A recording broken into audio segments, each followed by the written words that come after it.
à tous, bienvenue dans Smart Tech. On reprend notre série sur les enjeux du futur. On va s'intéresser au vol autonome. Quels sont les défis pour demain? On va s'intéresser aux questions de sécurité, évidemment, de cybersécurité, d'environnement, mais aussi de partage de l'espace aérien. Ce sera notre sujet à la une aujourd'hui. On aura aussi rendez-vous avec l'actualité des cryptos. On va parler des stablecoins et de cette question de la souveraineté financière. Mais d'abord, je propose un focus sur la résilience. Investir dans la résilience, qu'est-ce que ça veut dire exactement? On en parle tout de suite dans Smart Tech. Mon invitée aujourd'hui, Yosra Jaraya, va nous parler de résilience. Elle est la directrice générale et cofondatrice d'Astran, éditeur de logiciels spécialisé en résilience digitale. Bonjour Yosra, merci d'être avec nous. Bonjour Delphine. On a une série de cyberattaques qui ne cessent de se succéder, malheureusement. On va s'intéresser à Mark Spencer aujourd'hui ensemble, victime d'une cyberattaque dont le coût est estimé à 300 millions de livres, 355 millions d'euros en impact sur son EBITDA. Cette chaîne de distribution britannique a été, dit-elle, profondément impactée aussi dans son fonctionnement. On parle de conséquences qui pourraient durer jusqu'en juillet cet été. Il y a d'autres enseignes d'ailleurs britanniques qui ont également été touchées par des cyberattaques. Déjà, est-ce que vous avez des informations sur le mode opératoire? Oui, en fait, ce qui est assez dingue, c'est de se dire que Marks& Spencer, qui est évidemment un très grand groupe avec une très bonne cybersécurité, avec l'authentification multifacteur, et cetera, en fait, ils se sont fait avoir par ce qu'on appelle du social engineering, c'est-à-dire que, les hackers se sont fait passer, non pas comme on a l'habitude d'entendre pour le PDG, mais pour le service IT. Et comme, Marks& Spencer déléguait une partie de son support IT à une entreprise externe, eh bien, les hackers se sont fait passer pour l'IT interne de Marks& Spencer et ont demandé aux personnes externes de désactiver toutes les sécurités d'authentification, ce qui leur a permis de s'infiltrer et d'aller chercher tous les fichiers de mot de passe et ensuite de mettre en place un ransomware sur l'intégralité des services de Marks& Spencer, ce qui a complètement paralysé toute l'activité en ligne et l'essentiel du coup des activités lucratives de Marks& Spencer avec les conséquences qu'on connaît. Et quel a été le temps de réaction? Parce que ça paraît complètement dingue en fait. C'est une histoire de social engineering. On se dit toujours, mais comment ça a pu être possible? C'est clair. En fait, ce qui s'est passé, c'est que compte tenu de la violence de la cyberattaque, et bien que Marks& Spencer ait investi dans ce qu'on appelle le disaster recovery, donc dans la reconstruction de ces systèmes, en fait, ils ont quand même été paralysés en termes d'activité pendant plus de 45 jours sur toutes leurs activités online, click and collect, programme de fidélité, et ça à un moment absolument important de la saison de shopping, et de sorte qu'ils ont perdu plus de 300 millions d'EBITDA, comme tu le mentionnais tout à l'heure. Et d'ailleurs, leur cours de bourse s'est effondré. Ils ont perdu plus de 500 millions de pounds en cours de bourse, ce qui est évidemment extrêmement dévastateur pour une entreprise de cette taille. Bon, bah donc, si on est ensemble, c'est pour essayer de regarder quelles sont les pistes possibles. Comment est-ce que les grands groupes aujourd'hui peuvent mieux se protéger? Eh bien, les grands groupes aujourd'hui ont trouvé une nouvelle manière de se protéger qui passe par ce qu'on appelle la résilience opérationnelle. Qu'est-ce que ça veut dire? Ça veut dire qu'on va se concentrer sur les 5 à 10 processus les plus critiques de l'entreprise, donc soit ceux qui rapportent le plus d'argent, soit ceux dont l'arrêt aurait l'impact le plus important, par exemple chaîne de production, support client, par exemple les activités financières et de trésorerie du groupe, qui, si elle s'arrête, plus rien ne fonctionne. Et ensuite, on va se concentrer pour être capable de réitérer de manière simplifiée ces processus et pour ne pas dépendre du système d'information, pour être capable de au moins opérer à minima, donc ce qu'on va appeler la minimum viable company, donc être capable de faire le plus important, quoi qu'il arrive à notre système d'information. Et ça, les grands groupes français l'ont bien compris et investissent massivement sur ce sujet. On peut notamment citer Eiffage et Sanofi qui investissent très massivement sur ce sujet. Mais très concrètement, ça passe par quoi? Qu'on comprenne comment ça fonctionne? Comment on met à l'abri, en fait, ce cœur de métier stratégique? Oui, ce qu'on va faire, c'est qu'on va modéliser une version simplifiée, prenant un processus tel que payer ses fournisseurs critiques. Si on s'arrête de payer ses fournisseurs critiques, ça veut dire qu'on n'est pas livré de ce dont on a besoin pour pouvoir continuer son activité. Et donc ça ne doit pas s'arrêter plus de 2 3 jours. Donc évidemment, un scénario de 45 jours à la Marks& Spencer est inimaginable. Hmm. De son fait, ce qu'on fait, c'est qu'on va prendre ce processus, on va le modéliser de manière simplifiée, c'est-à-dire toutes les étapes de validation, toutes les informations dont on a besoin. On va les mettre à l'abri, on va les récupérer depuis le RP et les mettre à l'abri du coup chez Astran. Et ce qui va permettre d'avoir, le jour où il y a un problème, à la fois accès à tous ces processus métiers, donc un workflow qui nous guide pas à pas, mais aussi à toutes les données dont on a besoin pour pouvoir l'exécuter. Et tout ça accéléré par l'utilisation de l'IA pour permettre de modéliser beaucoup plus vite les processus et pour être beaucoup plus efficace avec beaucoup d'automatisation pour que le jour de la crise, on ne se retrouve pas dans la situation de Marks Spencer et qu'on soit capable d'opérer à minima les opérations les plus vitales de l'entreprise, que celle-là, vraiment, on s'assure qu'elle ne s'arrête jamais. En fait, c'est comme créer un jumeau numérique finalement d'une partie de son système d'information. Mais alors, moi, ce que j'entends de ces grands groupes, c'est extrêmement onéreux d'imaginer créer un jumeau numérique de tout son système d'information. C'est d'autant plus cher qu'il faut sans arrêt le mettre à jour. On a eu encore récemment, là en France, vous dites les groupes ont pris des décisions, alors pas tous, hein, visiblement, mais SFR a été victime d'une panne à la suite d'un problème technique sur son cœur de réseau. Ça semble quand même très très compliqué, en tout cas très cher aujourd'hui et difficilement accessible de créer un jumeau numérique qui soit tout le temps à jour de l'ensemble de ces systèmes critiques. Oui, c'est là que réside toute notre innovation. C'est qu'en fait, plutôt que dupliquer à 100% le système d'information, ce qui est extrêmement onéreux et quasi impossible à réaliser en pratique, on va vraiment avoir une nouvelle méthode où on se concentre uniquement sur le plus important et on ne recrée pas le système d'information, on ne recrée pas les couches d'infrastructure basses qui coûtent extrêmement cher. On va prendre, nous, en charge, à Astran, une couche d'infrastructure suffisante pour permettre d'opérer les opérations. Donc, c'est vraiment un outil métier. C'est très différent comme état d'esprit que de faire un jumeau numérique complet. On va simplement confier à Astran les données les plus importantes, les processus les plus importants pour faire des opérations à minima de sa société. Et donc, c'est vraiment très, très, très significativement, c'est 4 à 5 fois moins cher que de faire un jumeau numérique complet. C'est pour ça qu'aujourd'hui, on a beaucoup de demandes et plusieurs signatures de clients parce qu'en fait, les entreprises se sont rendues compte que le jumeau numérique complet, c'est trop lourd, c'est trop compliqué, c'est trop cher. Mais par contre, faire vraiment, le minimum vital, ça, c'est tout à fait faisable et c'est ce que notre technologie permet de faire aujourd'hui, qui n'existait pas auparavant, mais qui maintenant fonctionne extrêmement bien et est adopté par de plus en plus de groupes français et européens. Mais alors, excusez-moi, Yosra, comment est-ce qu'on s'assure que ce qu'on a mis de côté, qui est censé être notre sauvegarde, on va dire, comment on s'assure que justement cette sauvegarde de tous les process métiers des données opérationnelles essentielles est bien sécurisée? Parce que ça peut être aussi la cible d'attaque. Tu as tout à fait raison et c'est là que réside notre spécialité. C'est que nous, avant de se spécialiser en résilience, notre métier, c'est la haute disponibilité des données. Et ensuite, on s'est adapté aux besoins des clients sur la résilience. On a donc déposé 2 brevets européens en cours d'extension aux États-Unis et au Canada sur le fait d'être capable de découper la donnée et de la distribuer sur plusieurs nœuds de stockage cloud, ce qui fait que même quand un cloud est down, même quand il se passe une attaque, ces données-là, elles sont sanctuarisées, elles seront tout le temps disponibles.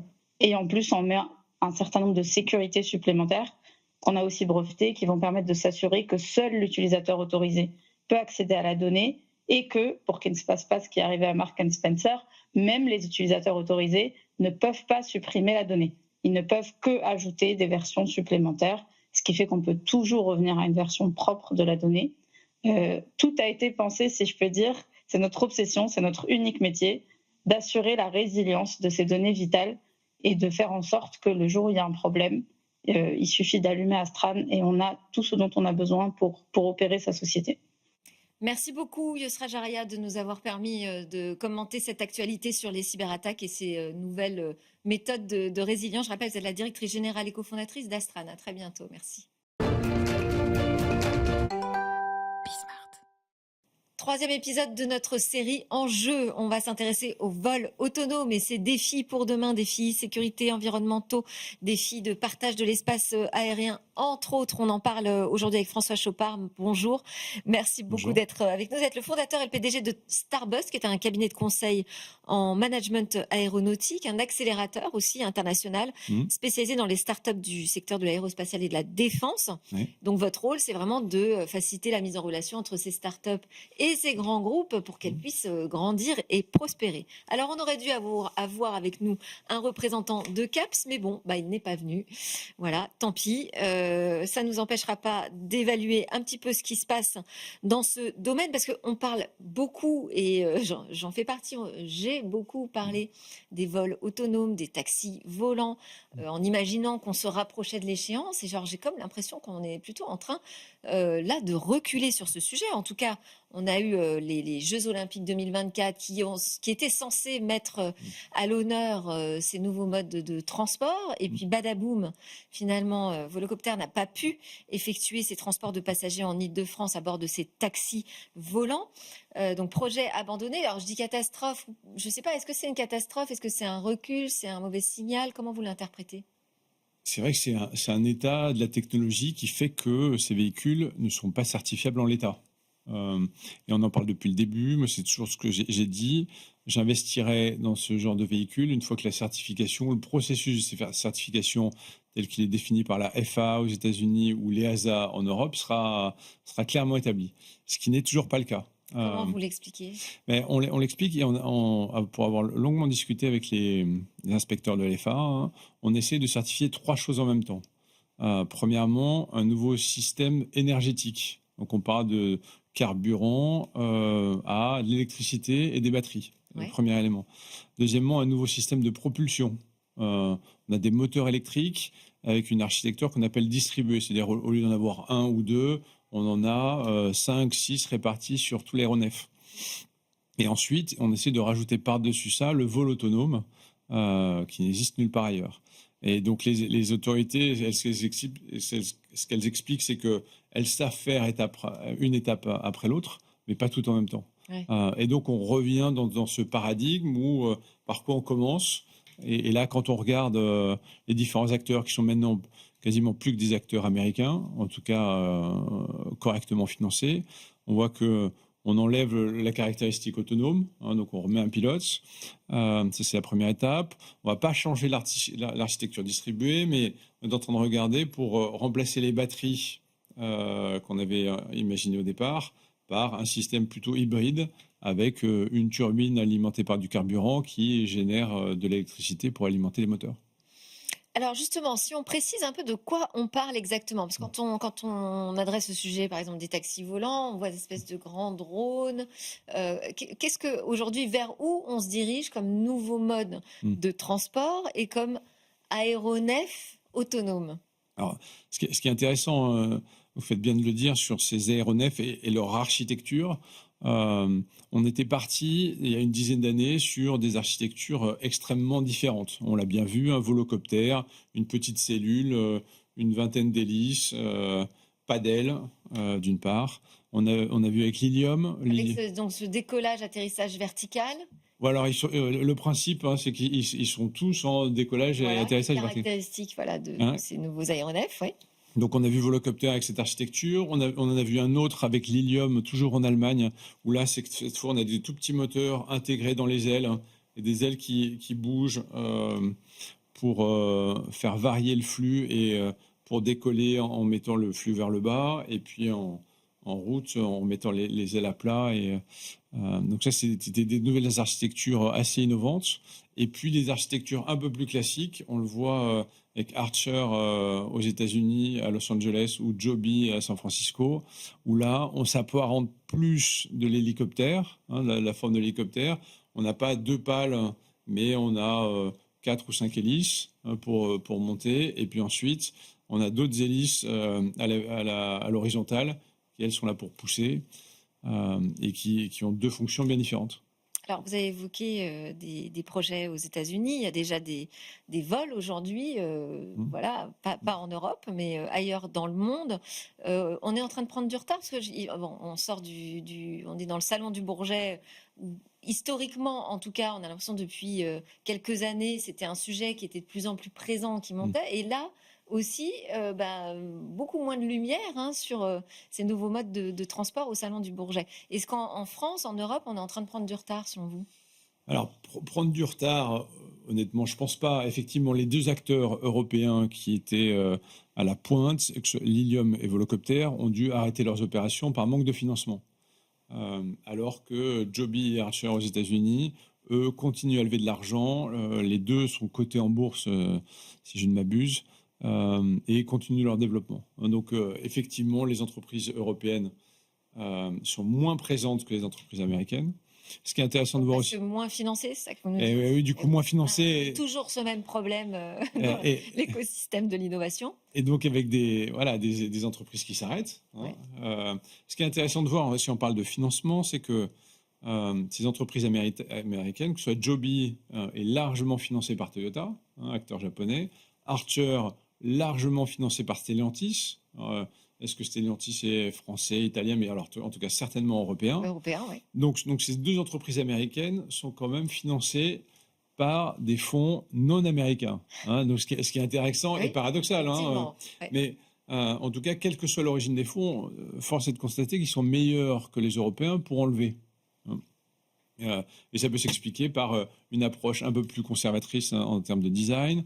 Archer, ce qu'on voit, c'est qu'ils sont en train de se déplacer vers des applications plutôt militaires et de cargo, où là, il y a non seulement des financements et une régulation un peu plus souple, donc qui leur permettent d'avancer.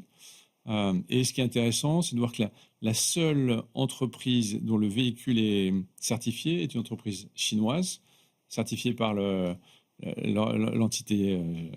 l'autorité chinoise, et qui s'appelle Yang, qui était présente au Salon du Bourget. Alors c'est un véhicule qui fait un peu peur, c'est solide. Alors on a une vidéo, on va peut-être la voir. Oui. On met un seul passager entouré d'hélices de tondeuses à gazon. Je caricature, mais qui sont tellement proches du passager que si jamais il y a un problème, je pense qu'il se fait découper en morceaux. Ok. Néanmoins, c'est celle qui était certifiée, qui vole et qui vole beaucoup en Chine. Bon, alors il y a quand même un sujet d'acceptation culturelle, aussi d'équipement de la ville. Il y a pas que des freins aujourd'hui techniques ou réglementaires. Aujourd'hui, si, effectivement, on pourrait. La question d'après, une fois que ces véhicules sont certifiés, sont capables de voler, c'est dans quelle mesure le public va l'accepter. C'est ça. Mais il y a eu énormément de travail qui a été fait sur les hélices. Et donc, c'est des hélices, alors sans rentrer dans la technique, mais grosso modo, qui font moins de bruit. Et donc, on peut penser qu'en zone urbaine, ça fera beaucoup moins de bruit qu'un hélicoptère classique. Néanmoins, à part peut-être dans les pays européens, l'hélicoptère est extrêmement accepté partout dans le monde. Le deuxième plus gros hub d'hélicoptères, c'est à Sao Paulo. Il y en a 400. Il y en a plus de 1000 dans le Golfe. Bon, donc...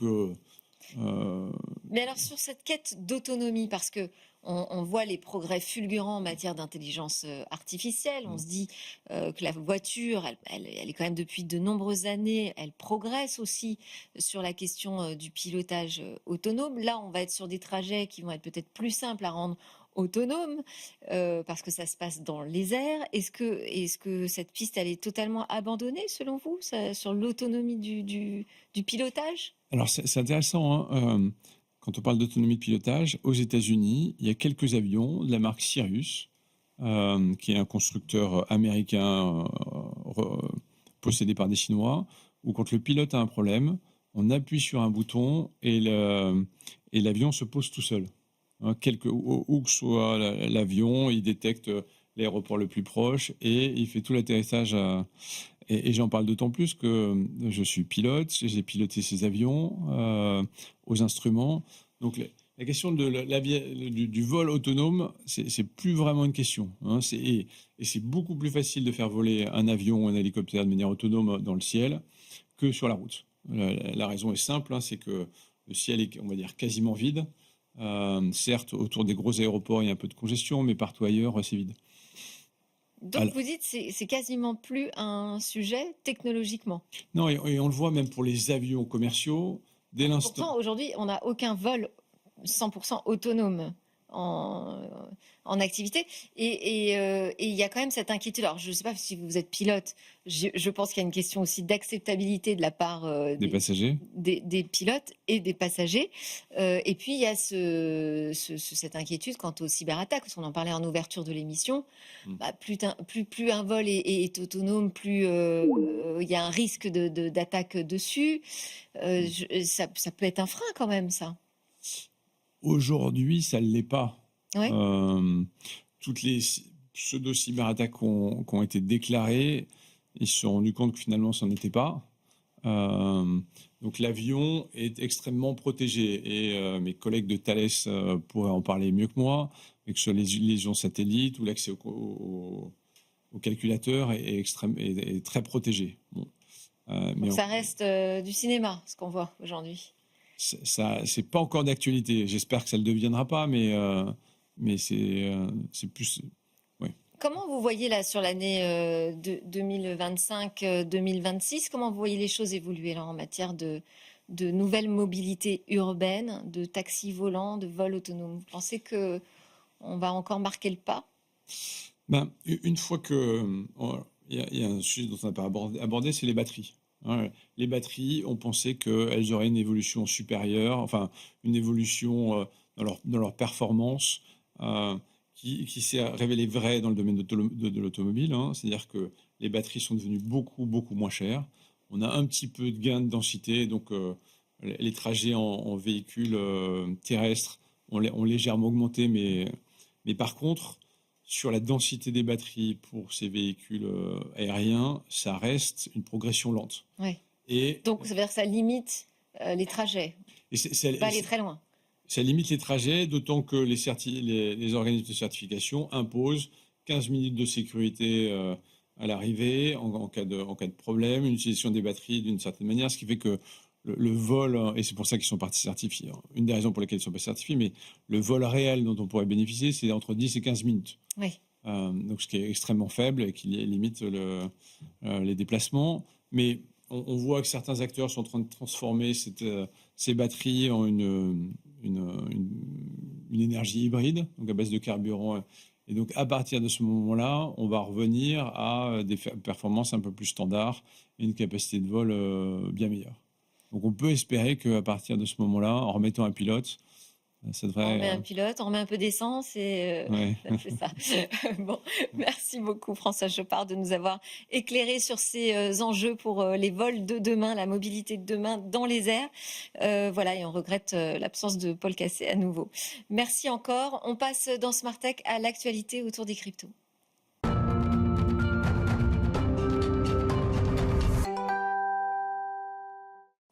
On termine cette édition avec Laurent Auvion. Bonjour. Bonjour. Directeur innovation groupe DPLK. Vous êtes aussi le vice-président de l'ADAN qui représente tout cet écosystème des cryptos actifs. Et dans l'actualité des cryptos, vous souhaitiez nous parler des récentes annonces des institutions financières européennes et américaines sur les stablecoins qui deviennent aussi un enjeu de souveraineté. Les stablecoins, oui, qui rentrent un petit peu dans l'actualité. Alors, il se passe énormément de choses en ce moment, mais je trouvais intéressant de faire un focus sur les stablecoins. Pourquoi ? Parce qu'aux États-Unis, le Genius Act, donc la réglementation américaine sur les cryptos et sur les stablecoins en particulier, est passé. Et ça permet de voir un petit peu quelles sont les différentes approches entre l'Europe et les États-Unis, justement. Allez, alors, juste un petit rappel sur le stablecoin quand même. Alors, les stablecoins, ce sont en fait, ce sont des cryptos qui sont adossés à une monnaie, ce qu'on appelle une monnaie fiat, c'est-à-dire le dollar ou l'euro, par exemple. Donc, c'est ce qui permet de vous acheter avec vos euros un équivalent qui s'appelle un stablecoin et qui vous permet d'être ce qu'on appelle on-chain, c'est-à-dire de pouvoir interagir au niveau des blockchains et de pouvoir faire l'acquisition de vos différentes cryptos. Et puis, c'est aussi un outil qui permet de se protéger contre la volatilité des différentes cryptos, c'est-à-dire que quand on sent une certaine volatilité plutôt à la baisse, on va basculer ces cryptos en stablecoin, attendre que la tempête passe et puis ensuite réinvestir en essayant de le faire de manière opportune, sinon ça peut faire sensiblement diminuer le capital. Donc ça, c'est le point d'entrée en fait pour tout l'environnement crypto. Alors historiquement, les stablecoins servaient à acheter du Bitcoin, puis de l'Ether, puis en fait l'ensemble des crypto-monnaies. De plus en plus, ça permet d'interagir avec des produits un petit peu plus traditionnels ou ce qu'on appelle les real-world assets, c'est-à-dire de la tokenisation d'actifs. C'est ce que font les gens comme Spyco, comme un certain nombre d'acteurs. Et la réglementation MiCA a clarifié. Alors MiCA, c'est en Europe. MiCA, c'est en Europe. La réglementation MiCA en Europe a clarifié l'utilisation, l'émission, la transaction et le principe de conservation des différents stablecoins. Parce que, évidemment, si je transforme 1 000 euros en 1 000 euros stablecoin, le URC par exemple de Circle ou le Conver de Société Générale Forge, il faut que je m'assure que l'émetteur du stablecoin ait bien la réserve pour me les rembourser le jour où je lui demanderai de me les rembourser. Donc tout ça s'organise un peu comme les banques traditionnelles, mais la réglementation MiCA est assez drastique et ne permet pas de faire tout ce qu'on veut sur ces fameux stablecoins. Aux États-Unis, ce sera beaucoup plus permissif. Et en fait, on se rend compte aujourd'hui que... C'est-à-dire, donc c'est avec ce Genius, ce Genius Act, en fait, va permettre aux émetteurs de stablecoins, d'abord, le point le plus important, de générer du rendement. C'est-à-dire qu'en Europe, vous ne pouvez pas générer de rendement directement sur ces stablecoins. C'est-à-dire que on sait comment fonctionnent les banques. Une banque, vous déposez de l'argent, la banque fait fructifier cet argent, et avec cette fructification, elle génère des intérêts pour elle. Ouais. C'est exactement la même chose sur les stablecoins. Il n'y a pas de raison de faire différemment. Et donc, les réserves qui sont détenues par les acteurs historiques des stablecoins, évidemment, il y a du dollar, mais il y a aussi des bons du Trésor américain, mais il y a aussi des matières premières. Il y a un certain nombre de choses qui permettent d'améliorer un petit peu la performance du stablecoin et pourquoi pas parfois de redistribuer cette performance aux utilisateurs. Ce qui fait qu'on va créer une distorsion de performance entre les deux outils. Et comme historiquement, on était dans un facteur à peu près de 1 à 100 entre les stablecoins émis en dollars et les stablecoins émis en euros, vous êtes aujourd'hui dans un système qui va encore plus favoriser l'émergence des stablecoins dollars. Et d'ailleurs, la Société Générale Forge, la Société Générale, par l'intermédiaire de sa filiale SG Forge, va émettre un stablecoin dollar dans les semaines qui viennent. Et pourquoi ça devient un enjeu de souveraineté ? Parce que c'est une façon pour les États-Unis de financer leur dette. Et vous avez énormément de capitaux de personnes en Europe qui transforment leurs euros en stablecoin dollars et qui sont donc investis dans des réserves en dollars aux États-Unis, et vous avez une forme de fuite des capitaux indirecte. Et aujourd'hui, la réglementation européenne ne permet pas de contrer cet effet-là parce que c'est extrêmement contraignant, c'est extrêmement difficile d'émettre des stablecoins de manière conséquente, et vous avez aujourd'hui, si on prend le URC qui est le stablecoin de Circle, le plus grand émetteur, enfin un des grands émetteurs américains, c'est à peu près 200 millions d'équivalents euros qui sont disponibles et qui sont en circulation sur les stablecoins. Si je prends le seul Tether qui est l'USDT, donc le stablecoin dollar de cet émetteur, c'est 155 milliards de dollars en équivalent. Donc on est vraiment sur un facteur de 1 à 100 entre les deux. Et donc ça posera à terme un problème de souveraineté parce que toutes les transactions se feront par l'intermédiaire du dollar, même si c'est du dollar émis sur la blockchain. Merci beaucoup, Laurent Vion, pour vos éclairages sur ce sujet important, on l'a compris. Merci à tous de nous avoir suivis. C'était Smart Tech, votre émission sur l'innovation et cette société numérique qui ne cesse de bouger. On se retrouve très vite sur la chaîne Be Smart for Change. Vous pouvez aussi nous suivre en podcast. Excellente journée.